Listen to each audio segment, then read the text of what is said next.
made of rubber. How did that happen? Yo ho ho, he took a bite of gum gum. Welcome to Morfanime. I'm your fan of more anime. How is everybody doing today?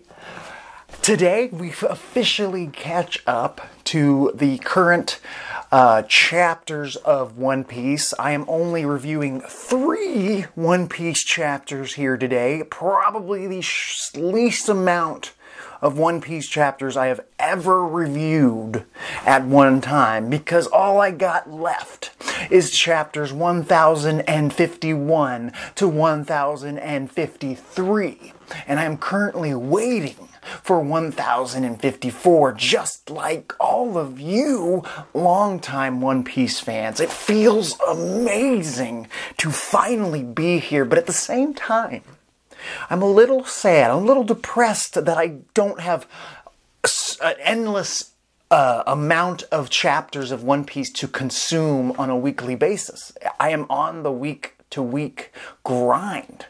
I'm excited that I'll get to read the new chapters on the day they come out and hopefully get the review up that day, or maybe I'll do a live read.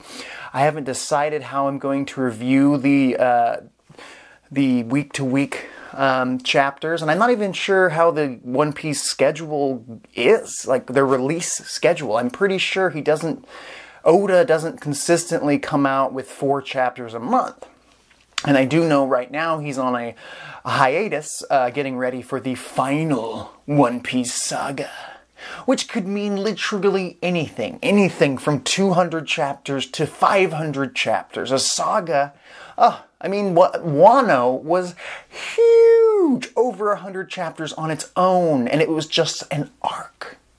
Was Wano a full saga? I don't think so. I'm pretty sure it was connected to a bunch of other arcs. It was just really long. You know what was interesting as well? I did expect, or half expect, at some point, maybe it'll happen in chapter 1054, there to be a page that said Act 3 of Wano complete, end, you know, because I think Act 1 and 2 were bookmarked perfectly, but it seemed like Act 3 just kept going on and on. There was no end to Act 3, and I was confused. I thought maybe there'd be, at some point, maybe after King and Queen went down, Act 3 complete, and then maybe Act 4 would be the big Kaido fight with Gear 5 Luffy.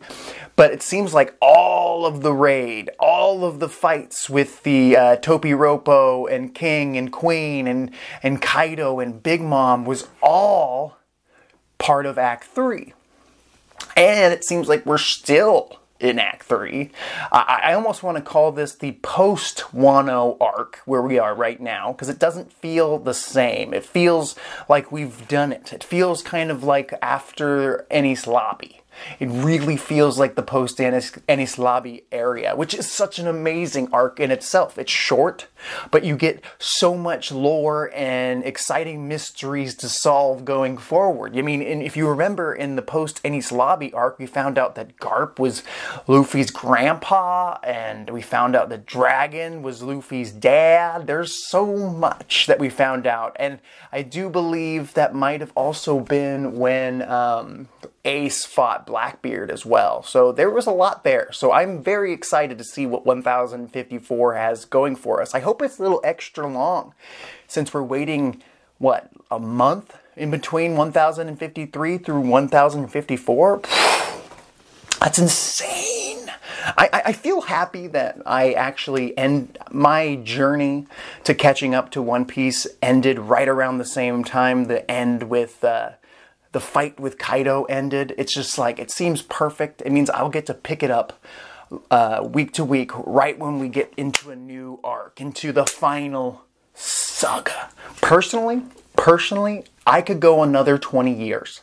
I feel like I missed out in a nostalgic One Piece childhood because I never dove into One Piece early on, and of course the 4Kids dub really pushed me and others away from the One Piece product when it first came to America. I am sad that I didn't get to journey with Luffy and the gang all these years, but I also appreciate that I got to consume this media in my 30s, where I can really understand it for what it is. And what it is the greatest piece of fiction of all time. I am excited as well. I'm trying to decide on what new manga series I should start reviewing. As you know, I'm also reviewing Bleach on this page, on the Morfanime page, but I'm also thinking possibly adding another blind review. Spy X Family or Jujutsu Kaisen sound very interesting, and so does Dr. Stone. I have a few others on the list, on the back burner. I don't like to read too many stories at one time because I get things mixed up. It's hard to keep everything in order. But I could do Bleach and one more. I mean, I'm also watching anime on the side too, so it's kind of hard. And, you know, video games on top of that. It's a lot to keep in the old noggin hole. But this, here, right now, is my review of chapter 1051 through 1053. Let's get in it. So, Luffy beat Kaido. We all know that. One thing I forgot to mention from my last review is about Law. Law was able to, when they beat Big Mom, he was able to use Corazone's silence ability to silence Big Mom so she couldn't command her homies to help her. I'm confused. Does Law have two Devil Fruit abilities, or does his Opi Nomi just have the ability to completely cancel out noise, just like the silence fruit that Corazon had? Maybe I'm looking too far into it. I just thought that was interesting, and I think I just kind of read past it. But when I reread those chapters, I was like, yeah, how did Law do that? How did he create a bubble of silence around Big Mom? I could see his fruit being able to do that. Maybe it's part of an awakening, or maybe he was able to consume two devil fruits like Blackbeard and we just don't know yet. I'm sure you guys are in the dark just like me, but maybe somebody knows. Please comment down below, let me know. But this whole 3 chapters kicks off with Momo finally revealing his adult form. Looks a lot like Odin. His hair's very long. He looks like a tough young man. I really liked when he was standing there with the scabbards, who I can't believe are still standing. The ones that survived, because Ashura and Izu are both gone. They're both passed away. They both made the ultimate sacrifice. And it's weird because I felt like Kinemon had a bigger sacrifice moment during the raid than Ashura or Izo. It feels like Izo especially was off screen. I mentioned that in my last review, but it just felt sad because he was at Marineford. He just came back to Wano. I mean, come on, man. I almost think that Kiku should have made that ultimate sacrifice. I mean, Kiku was on death's door as well. She was about to go down. But of course, her brother saving her life. That's awesome. I appreciate that, but I really, really liked Izu as a character, fighting with the pistols and whatnot. I think that he's actually pretty badass, and I'm sad to see him go. But if you've been on this journey with me, you know I like it when characters make the ultimate sacrifice to push characters going forward. Even Marco looked a little choked up thinking about all of the friends he's lost over the years. Like, he says something to the effect of like, and I'm still here. Gosh, what is going on? I mean, he can still protect the island that Whitebeard came from, and he could probably still look after any remaining Whitebeard crew members that might be out there. One more thing that I forgot to mention last review is I was kind of hoping that the Straw Hat Fleet was going to show up at some point during the raid. I mean, I think that would have been the final nail in the coffin. I feel like that would be the only other way that they could have won without Gear 5. Like, if Luffy didn't unlock Gear 5, The only other way he could have won is if he brought in the 5,000 soldiers he gained back at Dressrosa, the Straw Hat Fleet, and they came in and just completely walloped the Kaido forces, giving Luffy some more backup, giving him time to heal up, eat some meat, get in the battle. But, I mean, I guess it wasn't necessary, and I guess it's good that the Scabbards and the Samurai and the Scabbards and the Minks, they got to be the main protagonists of this raid. And it makes more sense for their story, while as the Straw Hat Fleet, I feel like Oda's saving for an even bigger war. They're definitely going to come into play later. I just don't know when. And I really did think they were going to show up on Onigashima at some point. But I guess not. But Momo has a big, inspiring speech for the people of Wano. He's like, hey, everybody, I'm the new shogun. Yeah, you know, I'm 8 years old, but I look like I'm 20, and I traveled 20 years into the future and whatnot. And now I'm going to lead you guys. And Kaido's probably dead because he's in lava. And Big Mom is probably dead, so we're looking good. Orochi's definitely gotta be dead. I mean, I hope so. He died like 4 times during the raid. He even looks over at Kinemon, who I am surprised is even awake. It was so weird that he survived because his body wasn't properly put together by law after it was separated. I was just like a little bit sus, as the kids say. A little sus there for Kinemon surviving that.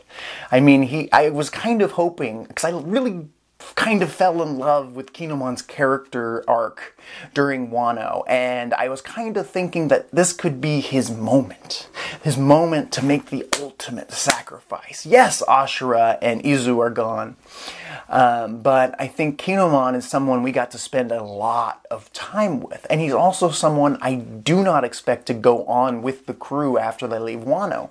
So he might have been the better choice, because not only did he sacrifice himself like 2 times during the raid and somehow survive, I didn't like the idea that he wasn't properly put together again. I don't think Oda has shown that. If Oda had shown in the past someone getting cut up by law and then them putting themselves back together and trying to attack but then falling apart again because law has to be the one to do that, that'd be one thing. But I don't think he's foreshadowed this. Like, if law isn't the one to put you back together, you're permanently in pieces. Like, that's just weird. Like, his legs were running around. Usopp saved his legs and whatnot. He's like, hey, I'm right here. And he started talking to Usopp with his farts. It was a whole ordeal. It saved his life, but it didn't. I mean, it's One Piece. It's fine. It's one of those things that Oda's so good at foreshadowing things, it just didn't feel like it was foreshadowed at all. So, Momo looks over at Kinemon, and Kinemon, he's like, hey, I'm out of things to say to these people. What do I do? And Kinemon's like, just keep rolling. Keep bluffing. Bluff your heart out, man. You can do this. You're the new Shogun. You're doing great. Momo, you know, he's got a lot to learn. He doesn't know how to read the poneglyphs, but it's going to be taken care of because for some reason, and maybe this will make sense down the line, Odin's dad is still alive. He's the swordsmith that we met in the beginning of Wano, the one that Luffy stole the sword from early on, the Kitetsu 2 or 3. But he has always been Odin's dad, who was kept prisoner and escaped. But then by the time he escaped, Odin was already dead. The whole town was completely wrecked. He confronted Nico Robin. Nico Robin has a little bit of information for us. She says Pluton, the ancient weapon, is on Wano, and she knows that because she read the poneglyph way back at Alabasta. The one thing I would have liked is at Alabasta if she had just said one word when she was reading it, Wano. If she said, like, in her head even like Wano, question mark, something like that. So then when we get back to this point and she's like, on that poneglyph, it said that Pluton, the ancient weapon, would be here. And I've kind of seen the landscape of Wano, and I haven't really seen a giant weapon just yet, unless Pluton is a person like Shirahoshi. If Pluton is a weapon like Shirahoshi, then that would make sense. Maybe there is a person. Maybe Pluton is Momo, and maybe that's why Momo can't die. He's that important to the future of the world history. So, we also get new bounties. I wish we got more bounties for everybody, but we only got 3 new bounties, and it's for Law, Kid, and Luffy. Those 3 were the top diggity dogs of this raid, but I mean, Killer and Zoro deserve new bounties as well, especially Zoro. I mean, right now, last I checked, his bounty was under Sanji's, but I think at this point, he's got to go up a little bit, you know? He took down King, a Lunarian. And he went head-to-head with Kaido and Big Mom. He blocked one of their attacks. He deserves. Honestly, Zoro deserves to have a 3 billion berry bounty as well. Because all 3 of them, all 3 of these captains, Law, Luffy, and Kid, have the exact same bounties. 3 billion berries. And I was like, what? I was almost like, maybe Law and Kid should be 3 billion, and Luffy should be 3.5 billion, 4 billion. My only headcanon is the people who create the bounties don't know all the details. They weren't there for the raid. They got some details from the CP0, some details from fucking Apu, because there was something about Apu leaking information to somebody, which was weird. I'm just like, Apu, would you please just die already? You are one of the most annoying characters in the verse at this point. I am losing my mind with Apu. You are the biggest traitor. I mean, that's kind of his gimmick now. He just keeps changing sides, and that just gets real old, man. I honestly think that Apu should have went down and not Hawkins, because I'm at this point thinking Hawkins might be Gonzo, because he has a 2-page conversation with X Drake. And he tells him, like, you know, remember I was talking about that guy that only has 1% chance of surviving the raid? Well, that was me. And then Hawkins basically dies. And X Drake could also be dead. He didn't look great either. We didn't get to see much of him after as well. I am curious to see what's going to happen with X Drake. I do hope that Hawkins is dead. I do. And Conjuro and all those other extras that were on death's door. I mean, we can't have them coming back. I did kind of want to know more about Hawkins and his, like, tarot card ability and his straw fruit ability, but at the same time, I'm like, dude, you've served your purpose. You did it. You stayed loyal to Kaido, and that's kind of honorable. Not Apu, though. He's just a piece of shit, and I'm surprised that Drake hasn't killed him yet for what happened to Killer and what happened to himself being imprisoned for who knows how long. I mean, they got tortured before Luffy and the gang showed up. Killer is going to be stuck with this big smile, and he can't stop laughing forever because of Apu. And I think that Killer has killed people for less.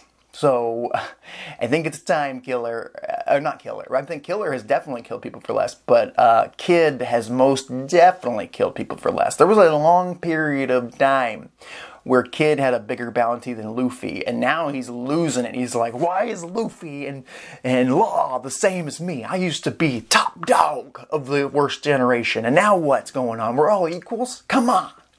Not only that, Kid finds out from Apu in the paper that Luffy, because he's got a bigger following, he's got the Nika Nomi human model fruit, god fruit. He is now considered a warlord of the sea. Yeah, our boy Luffy. He's at the same level as Shanks. And that was his goal. To be, I guess his goal is to be king of the pirates. So he's one step below becoming king of the pirates. All he has to do is defeat the other warlords and the government, and then he can I bet he could become king of the pirates before he beats the government. I'm not sure exactly what Luffy's going to do now that he is a warlord. He definitely needs to claim territory like Fishman Island, which he already did, but he needs to officially claim it. Maybe he needs to call some of those fleet members up. Call Bartolomeo. Be like, hey, dog, I'm going to need you to occupy the area around Fishman Island. And then maybe call somebody else and be like, hey, can you make sure Dressrosa's looking good? Have them check on his islands of friends that he loves and cares about. Keep them safe like Whitebeard did. Luffy doesn't have time to be everywhere at once. If he could, he would, but he can't. He can only be one man, one captain, but he's got a fleet out there to help him out. We're still not sure what's going on with Yamato. She has said, I'm going to be part of the Straw Hat crew now, guys. And even Frankie's like, no, you're the son of Kaido, but you're a lady. What's going on? And Jinbei's like, hey, you know, I like the enthusiasm, but it's up to Luffy if you join the crew. It's like Jinbei, it took so long for him to finally officially join the crew. He's like, hey, Zoro's knocked out right now, but so I'll be the gatekeeper here. You're going to have to get permission from the captain. And I agree. Luffy's usually the one that makes the offer. I'm 99% sure that Yamato's going to join. I still have hope that Carrot also might join. The crew's kind of male heavy. Nami and Nico Robin. Carrot wouldn't be a bad addition to join, or even go pick up Vivi from wherever the hell she's at right now. We don't know. There's so much has happened on the outside of Wano that it's a mystery. It's a mystery.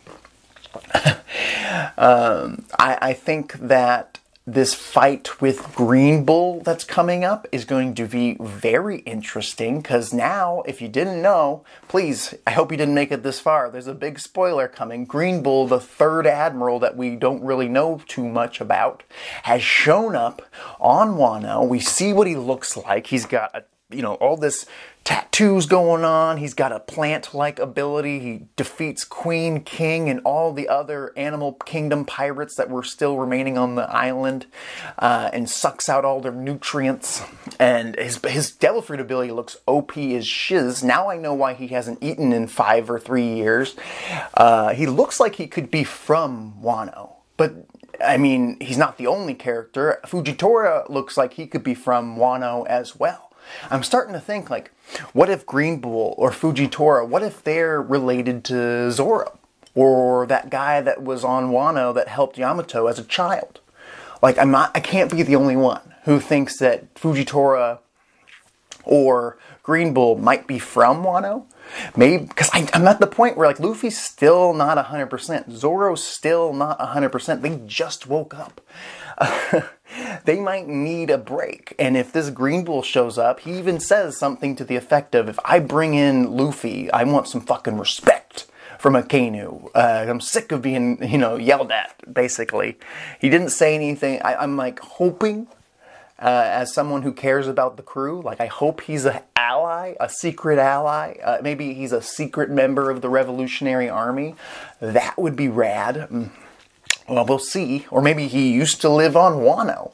He seemed very familiar with Wano when he traveled there. So that'll be interesting to see all of Wano versus Green Bull or something. I don't know.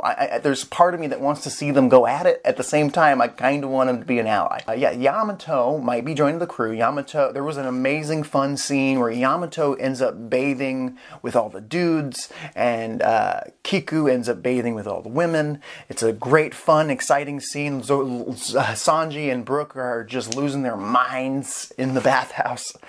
I just like how happy everybody is. They deserve a month of celebration before they move on to Elbath. Oh, by the way, Elbath. I'm excited to see that for Usopp. Usopp needs a new arc. Usopp and Frankie don't get to do a whole lot in these 3 chapters. They fix the Sunny and Law's boat and Kid's boat. Frankie and Usopp. They've kind of become a duo of carpentry, of shipwrightness, and that's cool, but I think Usopp deserves another moment, another enhancement. He didn't really get to use his observation haki in Wano like he did at Dressrosa. We haven't seen an evolution for Usopp. He's always 10 steps behind everybody. Do you guys think that Usopp in a one-on-one fight, someone asked me this, do you think that Usopp currently in Wano could beat Zoro from the first episode that he debuted in a 1v1? Comment down below, because that's a good question. Could the first appearance Zoro versus current Usopp, who wins? I mean, it's kind of a tough one, right? Like, you're like, well, Zoro's an absolute badass and always has been. And Usopp is becoming a badass. But at the same time, is he even close to that badassery? I'm not sure. Comment down below. Let me know your thoughts on that question. Oh, there was a great part where Sanji is up and he's jealous of Zoro for getting bathed when he was knocked out.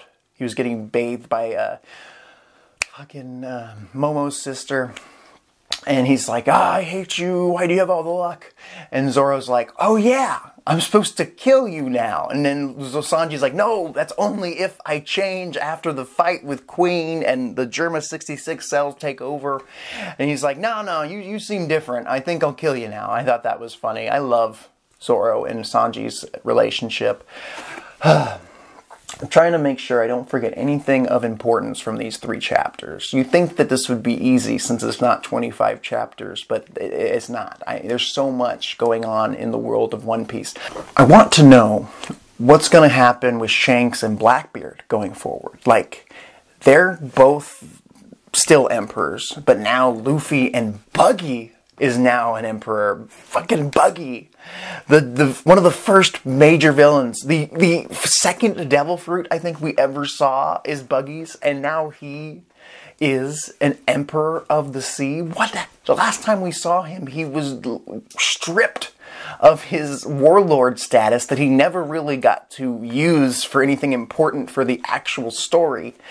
And he was being chased by the Marines, and now he's an emperor of the sea. Something happened. Something happened during Wano that we don't know about. Something had to have happened. No one would just be like, yeah, just give it to Buggy. No.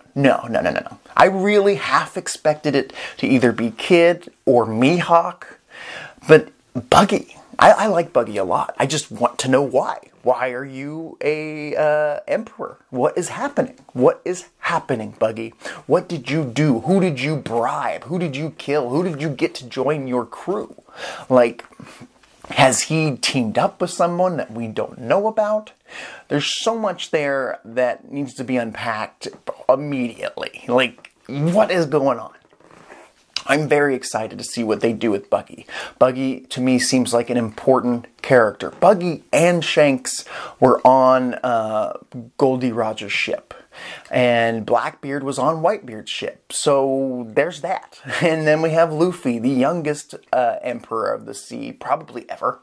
And he also is the power of the Nika Nomi. Like, he's going to go cray-cray on this entire new world, and we're about to head to Laugh Tale here soon and maybe really unravel some of these mysteries. And like I said at the beginning of this review, from this point on, I'm only going to be able to review 1 chapter at a time. It'll mean I'll be a little bit more thorough. It'll mean that I'll have more theories to go over with you guys, since I'll be able to predict things going forward, because we'll all be in the dark together like we are right now. We all know the same amount of stuff, which is kind of exciting.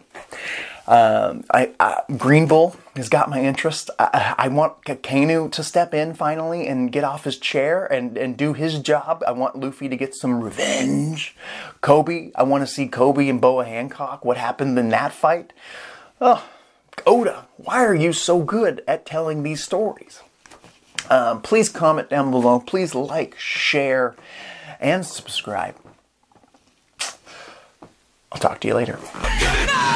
how the story goes. We find out by the treasure in the grand line, there's no doubt. The pirate whose eye is on it, he'll sing, I'll be king of the pirates, I'm gonna be king.